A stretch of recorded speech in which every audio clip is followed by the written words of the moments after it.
তুরস্কের আঙ্কারায় পৌঁছেই পেলেন উষ্ণ অভ্যর্থনা। জানালেন প্রেসিডেন্ট রিসেপ তাইয়েপ এরদোয়ানের আমন্ত্রণ ফেরাতে পারেননি বলেই যোগ দিচ্ছেন নেটো সম্মেলনে। ৩২তম নেটো সামিট নিয়ে ট্রাম্পের এই মন্তব্যই বলে দেয় সুস্পষ্ট এজেন্ডা নিয়ে সম্মেলনে এসেছেন মার্কিন প্রেসিডেন্ট।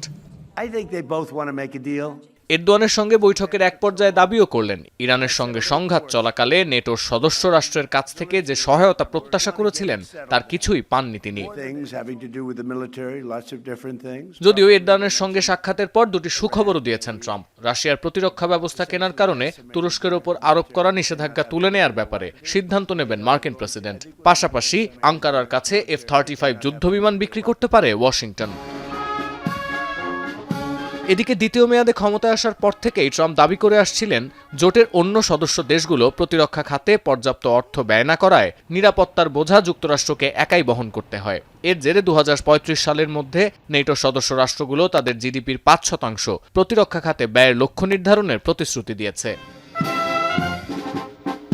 বিশ্লেষকরা বলছেন সাম্প্রতিক অসন্তোষের জেরে কিছুটা চাপেই আছে নেটো। শেষ পর্যন্ত ট্রাম্প অখুশি হয়ে সামিট থেকে বিদায় নিলে পরিণতি হবে আশঙ্কাজনক।